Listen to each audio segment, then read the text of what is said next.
దేవుని నామమునకు మహిమ కలుగునుగాక. ఈ పునరుద్ధాన దినమున మీకందరికీ వందనాలు తెలియచేస్తున్నాను. ఎలా ఉన్నారండి? అందరూ బాగున్నారా? ప్రతిదినము మీ కొరకు, మీ కుటుంబాల కొరకు మేము ప్రార్థన చేస్తున్నాం. మీరు కూడా మా కొరకు, మా పరిచర్యల కొరకు అనునిత్యము ప్రార్థించవలసిందిగా ప్రభు పేరట మీకు తెలియచేస్తున్నాం. ఈ దినము మిమ్ములను బలపరచు దేవుని మాట. అతడు యెహోవాను ఆశ్రయించినంత కాలము దేవుడు అతన్ని వర్ధిల్ల చేసెను. 2వ దినవృత్తాంతములు 26వ అధ్యాయము 5వ వచనం. ఈ భాగంలో ఉజ్జియా అనే రాజు మనకు కనబడుతున్నాడు. అతడు రాజ్య పరిపాలన ప్రారంభించే నాటికి కేవలము 16 సంవత్సరాల వయస్సు మాత్రమే ఉండి, పిన్న వయసులో రాజై తన తండ్రి అయిన అమజ్యా వలె యెహోవా దృష్టికి యథార్థముగా ప్రవర్తించాడు అనే విషయాలు మనకిక్కడ కనబడుతున్నాయి. దేవుని ప్రత్యక్షత విషయంలో తెలివిగలిగిన జకర్యా దినములలో అతడు దేవుని ఆశ్రయించాడు.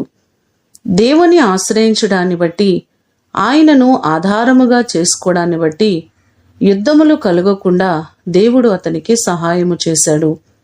అత్యధికముగా అతడు బలాభివృద్ధి నొంది అతని కీర్తి అనేక ప్రదేశములకు వ్యాపించెను. అతడు స్థిరపడు వరకు దేవుని వలన ఆశ్చర్యకరమైన సహాయము అతనికి కలిగినని ఈ భాగములో చెప్పడం మనం చూస్తున్నాం. మనము కూడా దేవుని ఆశ్రయించి ఆయనపై పూర్తిగా మనము ఆధారపడినట్లయితే దేవుడు మనలను, మన కుటుంబాలను ఆశీర్వదిస్తారు. మనందరమును దేవుని ఆశ్రయించి ఆయన ద్వారా మనము, మన కుటుంబాలు అన్ని విషయాలలో వర్ధిల్ల చేయబడుదుముగాక. ప్రార్థన చేసుకుందాం. పరలోకమందున్న మా తండ్రి, మీ పాదములకు వందనాలు, స్తోత్రాలు. మీ కృప చొప్పున మేము మిమ్మలను ఆశ్రయించుటకు సహాయము చేయండి. మిమ్మలను ఆశ్రయించిన వారెవ్వరిని మీరు విడిచిపెట్టేవారు కాదు. మిమ్మలను నమ్ముకొని వారు ఎన్నడూ సిగ్గునొందరని లేఖనం సెలవిస్తుందయ్యా. మేము మీ పైన ఆధారపడుతున్నాం. మా కుటుంబాలను దీవించగలిగిన దేవుడవు, ప్రతి వారిని ఆశీర్వదించే దేవుడు మీరే ప్రభువా.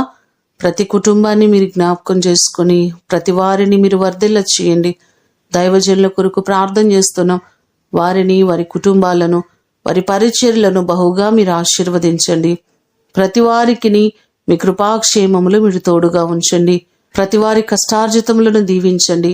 వారి ఉద్యోగములలో, వారి చేతి పనులలో, వారి వ్యాపారములలో వర్ధిల్లతను మీరు కలుగ చేయమని యేసు అతి ఘనమైన నామమున అడిగి వేడుకొని పొందియున్నాము తండ్రి.